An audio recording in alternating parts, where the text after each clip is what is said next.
So first of all, welcome everyone. My name is Dr. Akram Khatir. I'm a professor of history at North Carolina State University, where I also serve as the director of the Khayrallah Center for Lebanese Diaspora Studies. Thank you for joining us today for this episode of Tarikh, our webinar series where we explore the history of Lebanon and its diasporas through conversations with outstanding scholars like our current guest, Dr. Nadya Sbaiti. In these discussions, we hope to gain deeper insights into Lebanese history in all of its dimensions, be they political, economic, cultural, environmental, or social. Our focus will primarily be on the modern history of Lebanon across the 19th and 20th centuries, but we will certainly make forays into earlier periods as well. And if there are particular topics that you would like to hear more about, then please, by all means, let us know by emailing us at Lebanese Studies, one word, Lebanese Studies @ncsu.edu. Before we go on to introduce our guests, I'd like to introduce the center, and we'll share with you a little bit about it. Very briefly, the Khayrallah Center, which was established about 8 years ago, is dedicated to research about Lebanese immigrants and the diasporas in the United States and throughout the world, and to preserving and sharing that knowledge with the scholarly community and general public. And we would like to share with you a very short video that introduces the center in greater depth, and then we'll come back after that.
Thank you so much for, again, joining us, for those of you who just joined us. And we were just making a brief introduction of the center.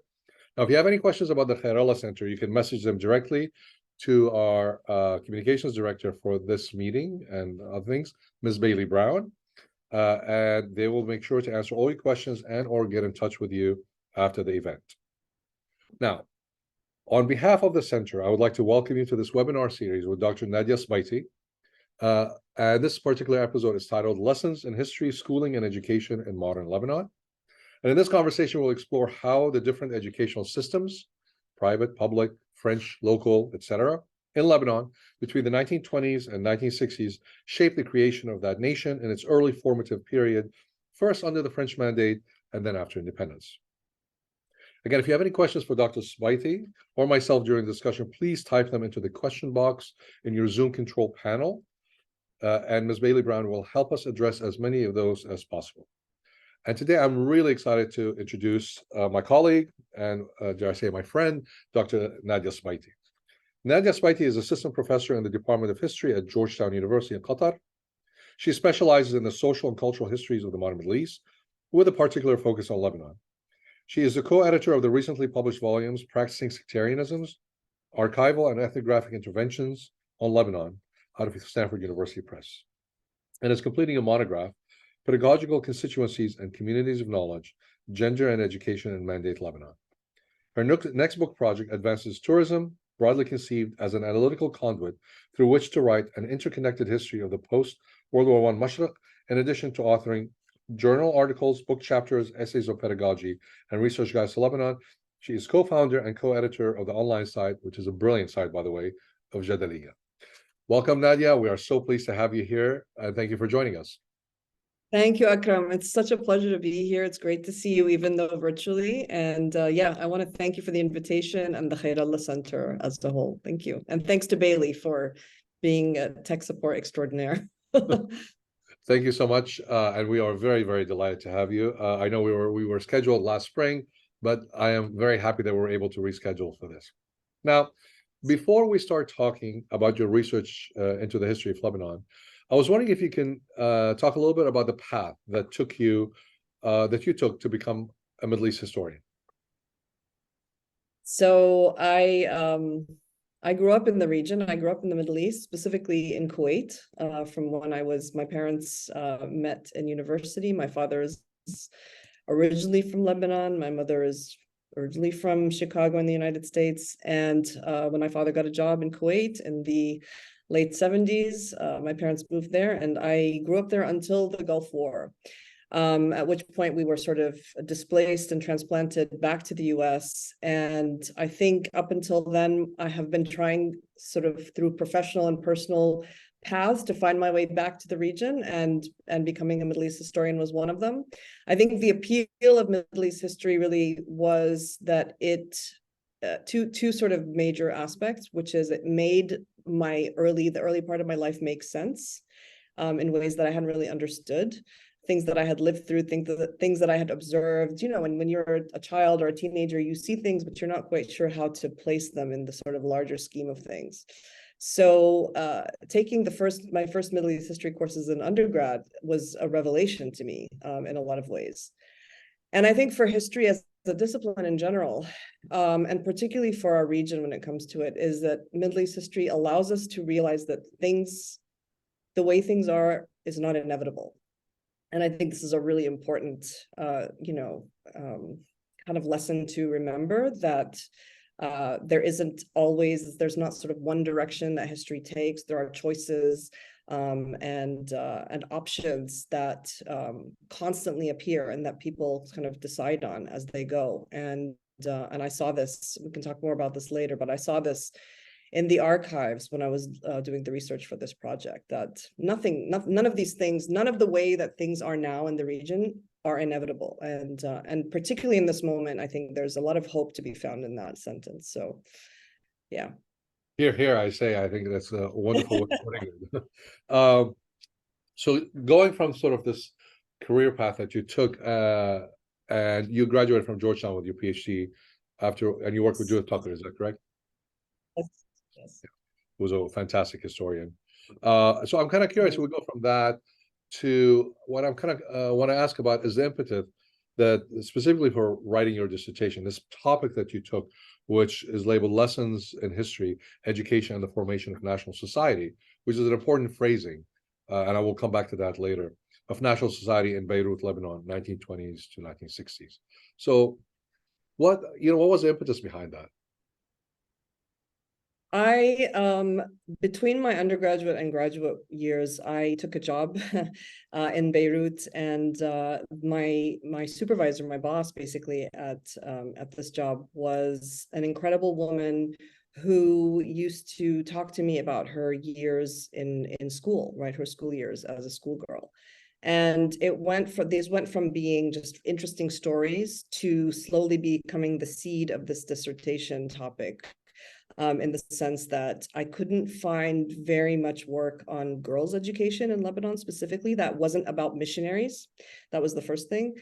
And then the second thing that really sort of attracted me to this topic was the multiple ways in which historiography, and even, when you go to Lebanon in general, people always talk about these different types of schools, French schools, Anglo-American schools, secular nationalist schools, Islamic schools, as though they are discrete systems that have nothing to do with each other. And they talk about them and write about them as though they are these kind of, bubbles. And so the more I was sort of listening to these stories, and the more I started asking people as I met, even before I sort of declared this as a topic, the more I realized that there's an assumption that all of these schools are just these discrete bubbles. And this made no sense to me, because if you visit Lebanon, if you live in Lebanon, if you just, go around the city of Beirut or even around the country, you realize that it's not only is it a small country, but all of these quote unquote allegedly different types of schools are all part of the same landscape, the same social landscape, the same political landscape. And so it made no sense to me to start to talk about these as different schools. And what I wanted to do was actually bring these different three examples of these different quote unquote allegedly different schools together. And in particular to do that through looking at 3 girls' schools. And so that's what I did. And it was a way for me to also try to understand in the first half of the 20th century, when Lebanon is this newly minted, greater Lebanon in the wake of the demise of the Ottoman Empire. And when people are still sorting out, what is this Lebanon? Who are we now that we're no longer, Ottoman subjects? And all of these different types of schools, this, incredibly variegated landscape of education that Lebanon found itself being sort of the container for. My question is really, what are the implications of this varied landscape of schools for, the kind of society, the kind of sort of national society that emerges in the interim and also after, independence in the 1940s? So those were the questions that led me. No. Thanks so much for this wonderful explanation. But that kind of leads me to a couple other questions pertaining to this. One is you very specifically, and you make an argument for this, that you're using the term national society. Most people would use nation state or nation, but you specifically eschewed those and coined this notion of a national society. What exactly do you mean by that? What is a national society for you? It was a way for me to eschew this idea of nationalists, right? That it's I didn't want to assume. So going back to this notion that that things are not inevitable. Like I didn't want to assume that everybody that emerges, post 1943 or post 1946, right, is somehow a Lebanese nationalist. I think there are multiple ways that we can define what that looks like in any way. And in general, I wanted to see, all of these different schools, right? The supposedly different schools are graduating students, girls and boys, right, into what is really the fullest aspect and the most sort of clearest sense of this term. This is a new nation state, right? And there is a society where everybody is trying to figure out, who they are, where they belong, what their relationship is to these new compatriots, right? Many of whom they had never ever seen before, prior to the mandate period and then prior to independence. And so for me, it was a way to get out of this kind of very, rigid structure of either nationalists or even nation state, and to think about it as a society. Society to me implies a give and take, a flux, movement, an exchange, right? Things that are still being worked out, and not something that is kind of set. It's not like, I'm not saying in the construction of the Lebanese nation even, or Lebanese nation state, right? This is still something that is in formation, even in this period. And I'm looking at what role different types of schools play when these graduates come out of the Maqasid or come out of College Protestant or come out of Ahliya and then end up meeting in the sort of public arena of Lebanese society. And so that's kind of where I'm looking at it. Which I really like immensely. I mean, it reminds me a bit of Habermas' civil public space, but I think it's a little bit more sophisticated than his in terms of Lebanon anyway. And I'm going to come back to this as we explore the textbook issue and various other issues. But I want to ask 2 more questions pertaining to this. One, could you just briefly talk a little bit about your sources? Because I think in many ways, for you to come up with this novel interpretation, it appeared to me from reading that you had to approach sources in a very different way. Yes, thank you for that question. So this was a challenge, in part because I was doing a lot of this research in the early 2000s, and I was at that point one of the few doctoral students who was doing any kind of research, actually, especially in these archives that were still either newly opened or had existed but had been closed during the war, and were sort of still trying to figure out, like, what kind of information can we give to the public, who are these researchers who are coming in. So the range of sources that I ended up using for this project included everything from the official documents of the French Ministry of Foreign Affairs, right, in Nantes specifically, but also marginally in Paris. So those gave part of the sort of big picture approach, right, but also allowed me to see when were the French mandate officials paying close attention to certain schools and why. So this was a sort of really interesting aspect for me. But more particularly, I realized that I needed to actually get into some of these schools. And part of what shaped the project and shaped the direction that the project went was sort of which schools had archives that were available. And again, I specifically am very clear on sort of wanting to look at girls' schools because of what I understood them to be doing sort of within the walls of their institutions. So there was nothing that was official. I mean, these are basically semi-private or semi-public archives, depending on your perspective. And so I also wanted to choose schools that, appear to be quote unquote different. But one of the things that we can talk about is, the question is like, how different actually are they? And so the girls' schools of the Maqasid Benevolent Islamic Society, I looked at some of their annual reports, internal correspondence, right? I found some syllabi, the archive of the Ahliya School for Girls, which is a fascinating case study.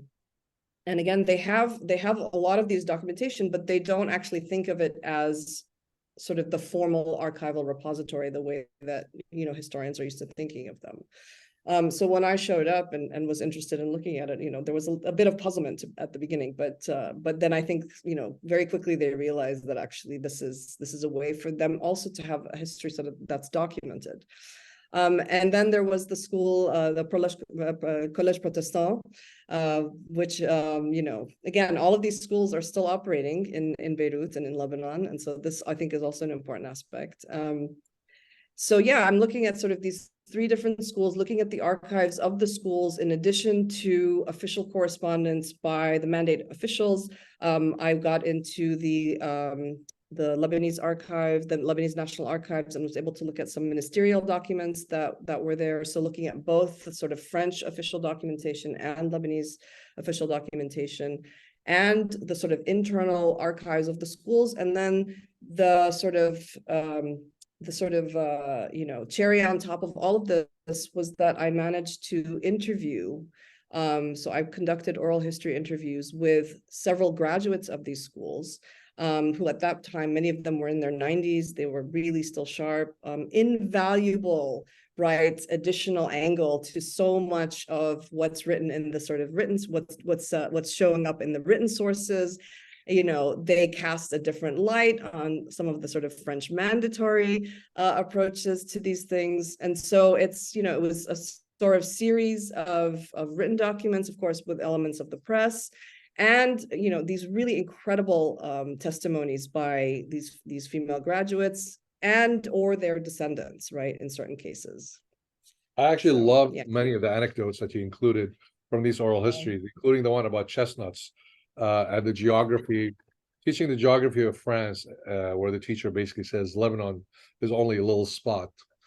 Yeah. Subsequently, the kid, the student, I forgot her name, sat at a bench. They really bring it to life, I think. They really do. It's just a wonderful anecdote about how she sort of, threw her off. So if, what would be the big takeaway, if you will, the big thesis that you're presenting, that you would want our participants here who joined us to take away from your dissertation? If there's one thing or a couple things that you would like them to understand about the history of education in modern Lebanon.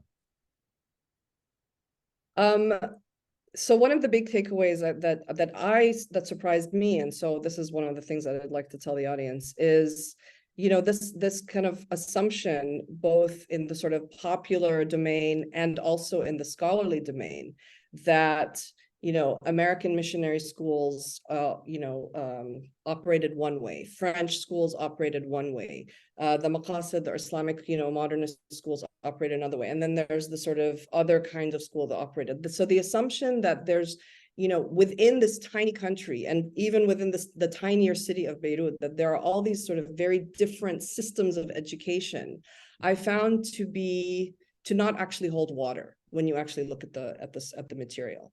For a lot of reasons. The first is, in part, again, just logically, they're all part of the same tiny political landscape, which is Lebanon, right? So there is no possible way, just logically, that they're operating without being in conversation in some way with each other, right? And this is where the concept of national society once again comes in handy, because these graduates of these schools, right, enter, they graduate, they sort of enter, the public sphere, if you want, the public domain of Lebanon. And it's not like they're not talking to each other either. It's not like they're not meeting each other in certain social locations and certain political corridors, right? So this idea that these are all different educational systems that operate discreetly from one another, that sort of are bound and separated from each other, does not actually hold water, and more to the fact that they're borrowing from each other, right? They're using oftentimes the same textbooks. They are dealing with the same questions, right? Fundamentally, like, who are we? What does being Lebanese mean? What does being a Lebanese citizen mean, particularly, when it comes to girls? What is this new Lebanon going to look like, right? So they're all actually in conversation with each other. And in fact, sometimes you find teachers going from one school to another across these allegedly impermeable, right, education types. And so that raises the big question of, like, well, if this is actually happening, then what does this actually mean for thinking about, these fundamentally, the notion of some sort of incompatibility between, say, Collège Protestant and the Maqasid, right? Which at first glance might look like completely different arenas, but are actually very much, I think, part of the same larger arena. And I think the lesson for us, both looking at this historically, but even for the present day, is to just keep that in mind, is that we are all fundamentally operating within the same framework and the same set of constraints. And I mean, obviously, especially today in Lebanon, right? And having to deal and being faced with the same, incredible challenges. And so there is a way in which realizing that there might actually be far more permeability between these spaces becomes incredibly important for also finding a way through it and finding a way forward. So for me, that would be the largest takeaway. And I think the second one that I would say really was important for me is understanding how significant, how critical is the space of the school as a place where students are working out these issues, right? So a lot of times we talk about, let's say, the women's movement or sort of major political moments as happening, outside, right? In the sort of public space, in Riyadh Salah Square or on the streets, right? If you're thinking about a demonstration. But the seeds of a lot of those ideas are actually being worked out in these schools. By people who, oftentimes are not given a lot of agency in historical works, right? People sort of under the age of 16, 17, many of whom are girls, right? Young women. So I think it's critical to situate nation making and sort of the formation of particular sort of national subjectivities in the space of the school, and not just in the sort of corridors of political institutions, right? Which is oftentimes where they're relegated. I mean, I think Those that's would be very powerfully to me in terms of my own educational experience growing up in Lebanon in the 70s and going to secondary school then, because indeed, even, whether it's in the schoolyard or whether it's in the classroom, there's a constant conversation about, what it means to be Lebanese. I mean, I don't think it necessarily was always very profound, but it certainly was there, including various history teachers who had different perspectives on what it means to be that. But that leads me to one thing in which, on one hand, you're saying, look, these the differences in the schools do not inscribe sectarianism. So the narrative was, if you went to the Maqasid, then perforce you are imbibing an Arabist narrative of Lebanon.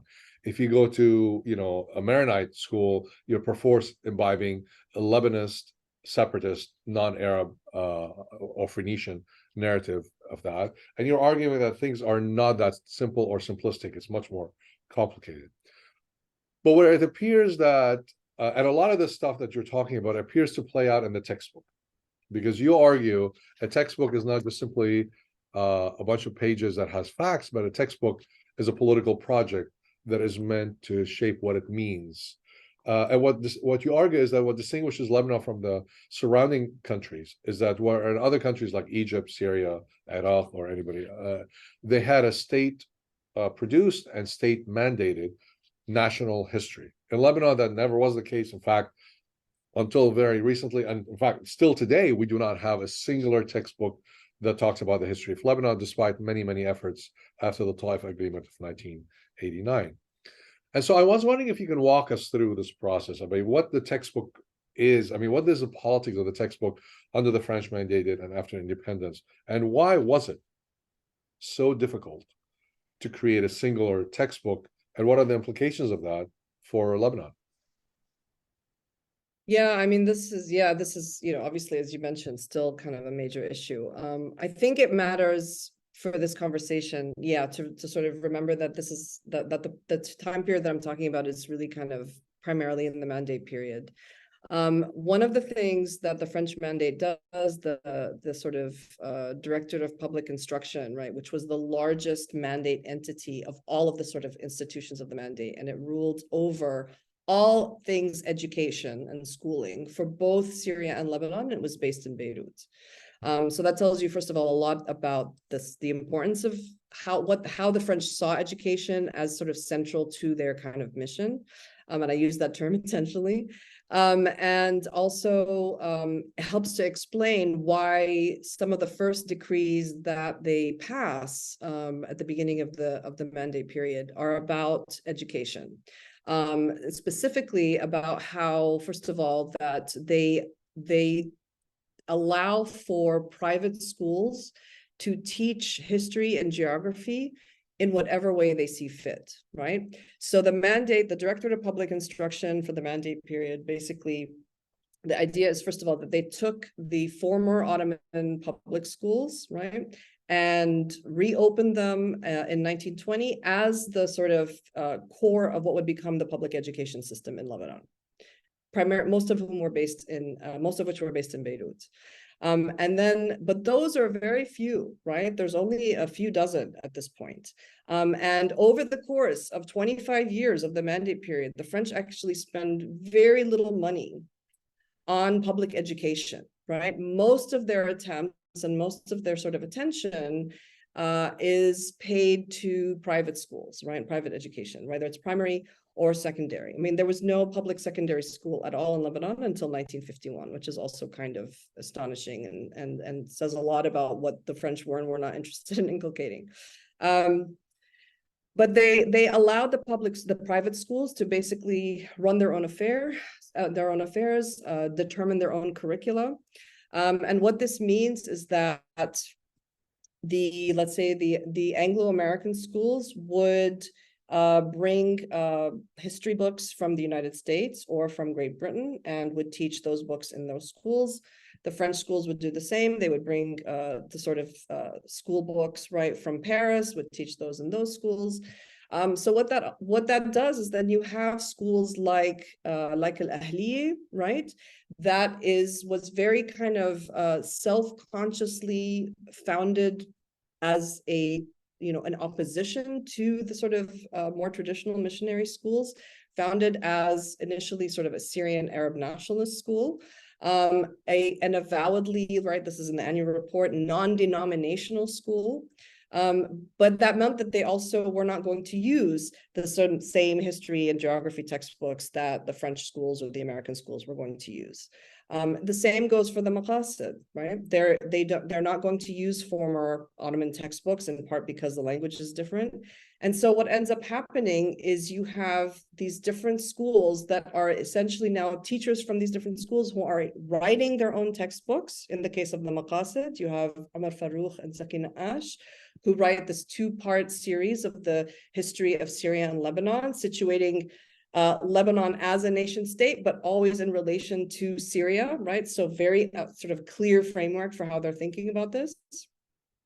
Whereas Ahliya does it in a slightly different way.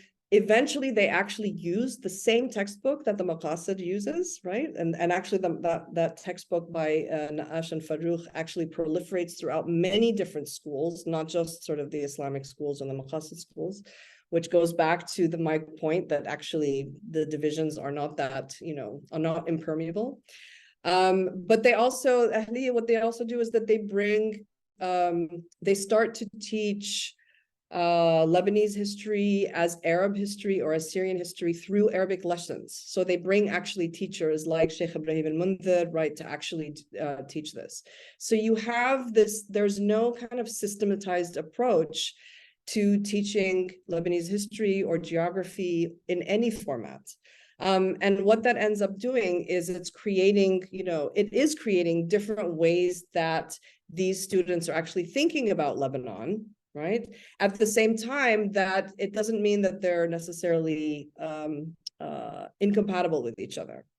And this textbook, the idea of sort of what the purpose of the textbook is, really starts to emerge very clearly over the course of the mandate, in the sense that it is a standardized narrative, right, that is not being promoted by the nation state or by mandate officials or even by Lebanese, these sort of the newly formed Lebanese ministries, but rather by the sort of what is the message of the school itself, right? So it's a privatized history at some level.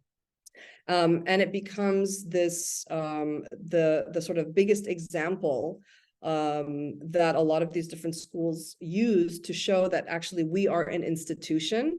We are, we have a clear message. We are educating and inculcating and graduating students who are going to have the sense of history, right, and are going to take that with them into national society, into the public sphere. But because the sort of foundation of this whole system, which was the French mandate, Department of Public Instruction, the whole point of that was that they actually did not want a standardized narrative, right? For them, it played very well into their goals with Lebanon, right? The same thing does not happen in Syria. There becomes eventually a standard textbook in Syria. But for Lebanon, it plays very well into the hands of the mandate to have, a sort of a range of texts. They, at different stages, very tightly control which books can be imported and which books can't. The reason why the Maqasid is able to, these two authors teachers from the Maqasid are able to sort of write, publish, and proliferate this book is because the Maqasid had its own printing company, right? So they actually did not need to use any of the printing companies or any of the publishing companies that oftentimes needed subsidies from the French mandate. And so the French mandate would use that to be able to dictate, what could and couldn't be published. So it's also sort of mixed up in the politics of publishing really during this period as well. Yeah. I have a follow-up question, but before but this is the sort of no, I really love that, and there's just so many things I want to ask about. But before I continue, I would like to invite our, the folks in the audience. If you have any questions, again, click on the Q&A icon down at the bottom of your screen, Zoom screen, and you can type in your question, and we'll be happy to try to get to it.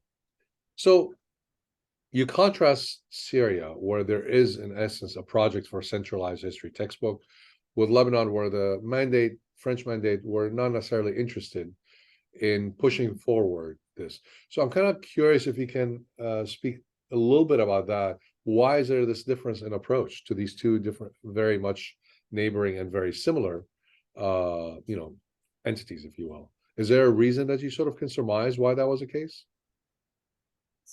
I mean, so the very little that I've been able to find on this for Syria, per se, tells me a few things. First of all, that the French were far more interested. Remember, though, that Lebanon, Greater Lebanon, or Grand Liban, was carved out of formerly Ottoman Syria to be a Christian-run, right, Maronite Christian-run entity in the quote-unquote sea of Muslim Arab nation states in the wake of the First World War, right?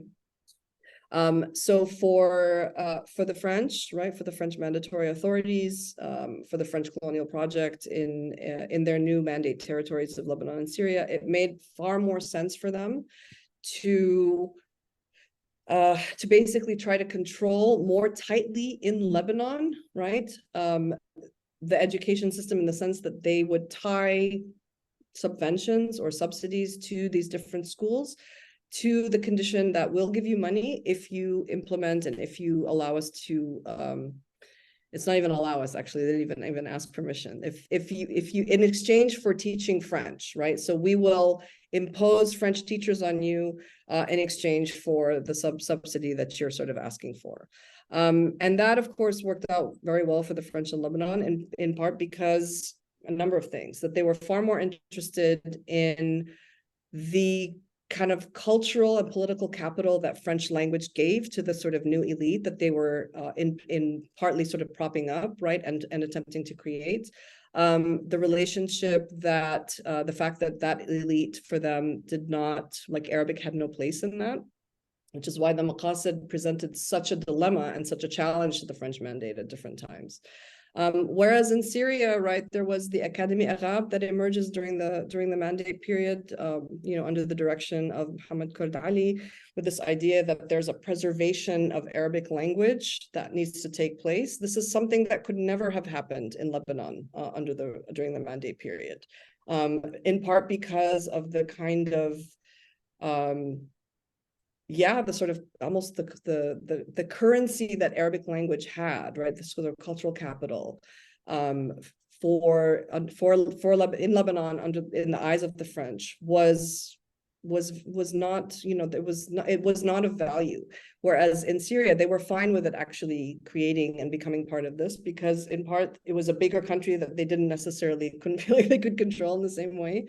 But also, again, the whole premise of Lebanon as a nation state with a particular sort of Christian elite meant that in order to create and maintain that Christian elite, right, in a particular way, that these were the natural, quote unquote, allies of the French.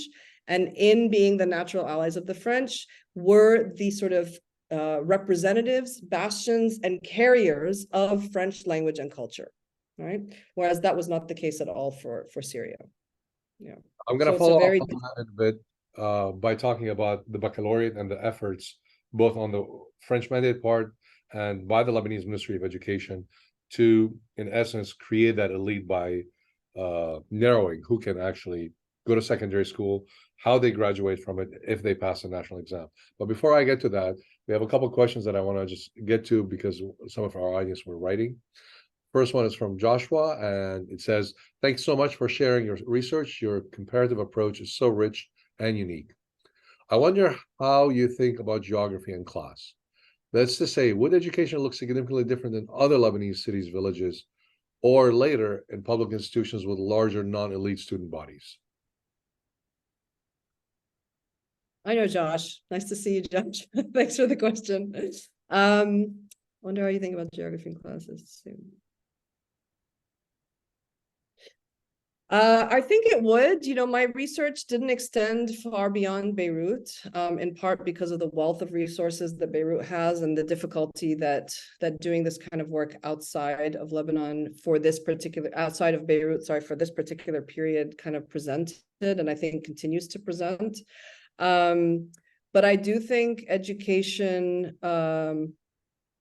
there were far more public institutions in some of the rural areas in both the northern part of Lebanon and the southern part. So I think there would be a little bit of a different approach in terms of basically who is accessing the public institutions, in terms of what they might be learning. But again, I would still argue that the sort of the lessons of thinking about history, the ways that people were sort of understanding history, the role that people understood themselves to be sort of partaking in this particular period of Lebanese history, I think crosses all of these, both urban and rural, elite, non-elite contexts, right? Everyone is sort of dealing and asking the same questions. And one of the best ways that you see that playing out is actually in the Lebanese press during this time, right? Where they're sort of really dealing with many of the same challenges. And, Akram, I know we'll get to it in a second, but the baccalaureate is an example of this, right? Because at this point, everybody needs to take the baccalaureate. Doesn't matter where you are, doesn't matter if you're an elite institution, non-elite, rural, urban, public, private, right? So this becomes, there are these common experiences now that all students in Lebanon have to go through in their quest for upward mobility. Yeah, and so at some level, I think this is one way to answer your question, Josh. So let's talk about the baccalaureate as a system of social and political selection, so to speak.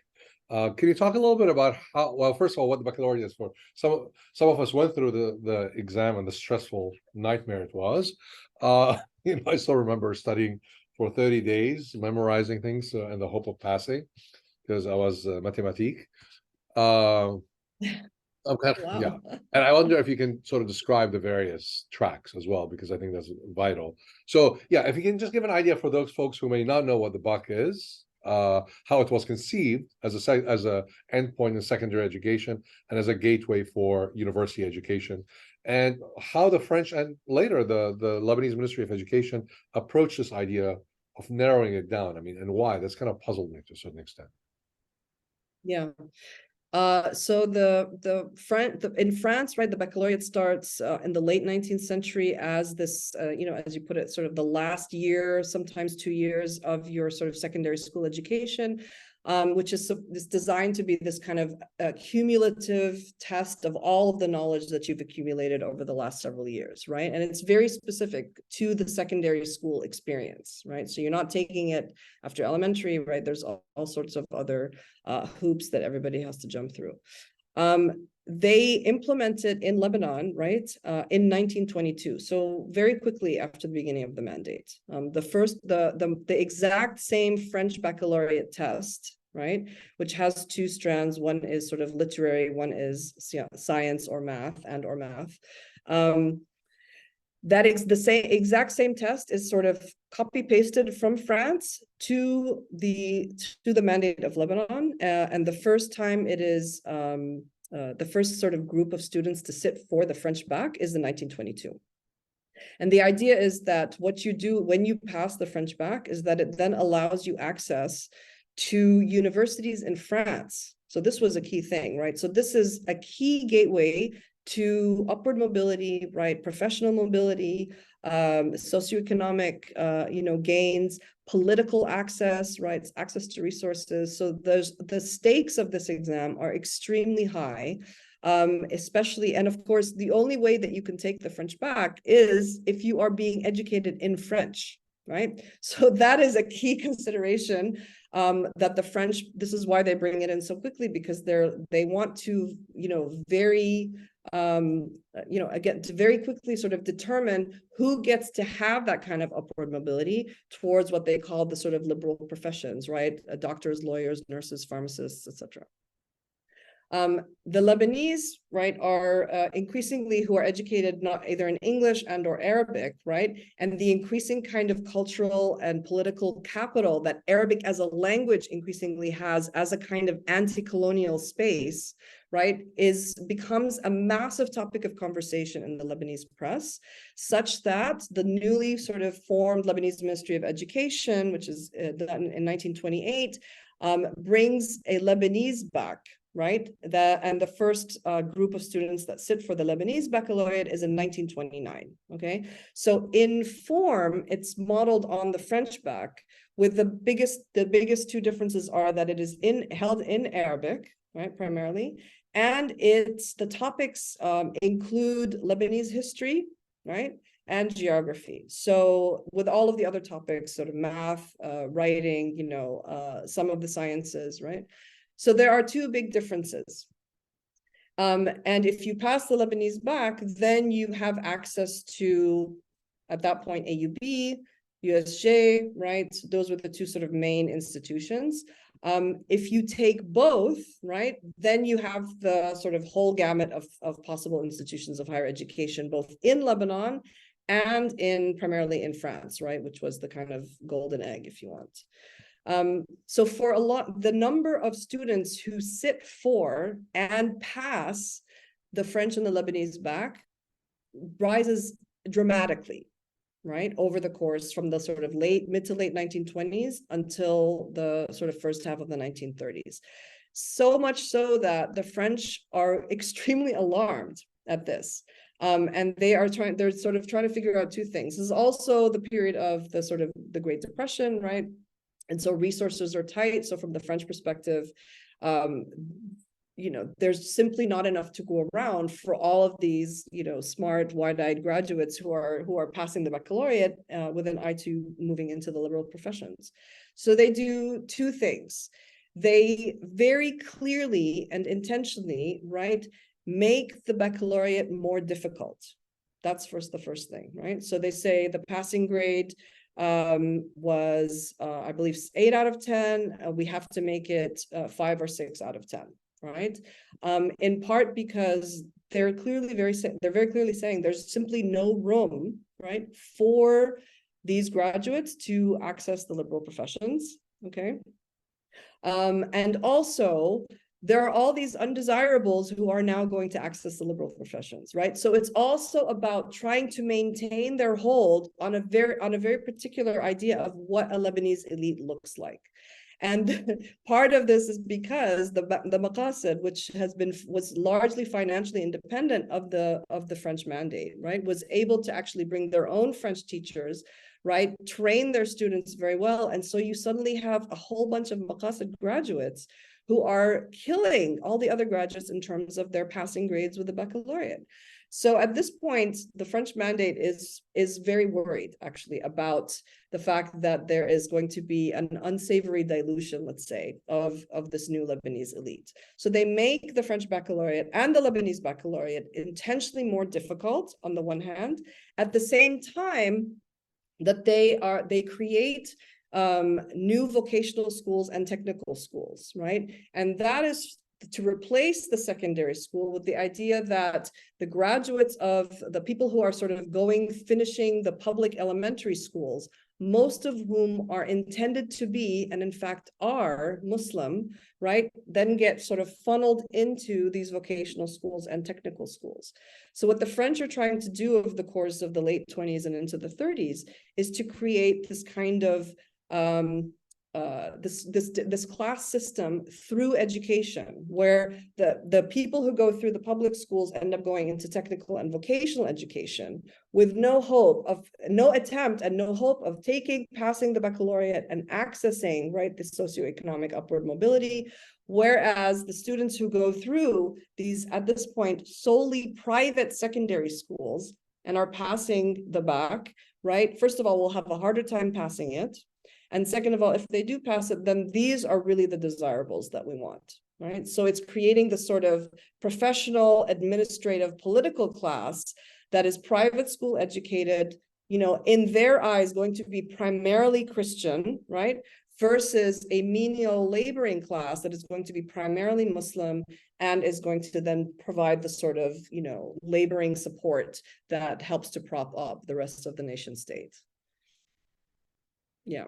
I'm kind of curious because, and this is kind of a subsidiary question to this, because you focus on these various schools, on Maqasid, which is a Sunni Muslim school. And I'm wondering within the Shia community, especially in the South, but also in Beirut itself, if there was something similar in terms of establishing a sect school, so to speak, or at least a school that is meant to,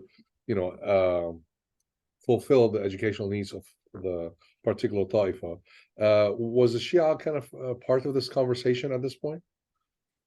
That's a great question. So there was the Amli schools in Beirut, but also in parts of the South. And Linda Sayed is really the person who has worked on this. She's phenomenal, and I hope you have her on the show if you haven't already. When I was doing this research, I did not come across the same indications from the Amli schools and from other sort of Shia or Shia adjacent, let's say, educational institutions, that this was a big part of the conversation. In part because I believe the financial resources of the Amli did not match that of the Maqasid. The Maqasid's income was largely derived from their waqfs. So they were able, at one point they had a bigger budget than the entire mandate's education budget for their territories, right? So the Amli schools did not match it in that sense, but also for the French, their primary concern was with, apart from their sort of allies, right? Their sort of collaborators, if you want, which were the Maronite Christians, was the Sunni Muslim community of Beirut, in the sense that this was the old Ottoman notable class that the French very quickly realized they had to at least accommodate as part of a new Lebanese elite, even if they weren't the ones that they necessarily wanted to champion. And for the Amli and for the Shia of Beirut, this was far less of a consideration. I wish I had more to tell you about this. No, that's okay. That's okay. I mean, I just love the way you have complicated this whole narrative, really. I think it's just absolutely brilliant how you do that. Because on one hand, you know, when one looks at the textbooks, and even in the 70s and 80s and 90s, they continue to have some political orientation, you know, either a Phoenician, you know, Lebanese thing or an Arabist thing. I mean, these things are still there.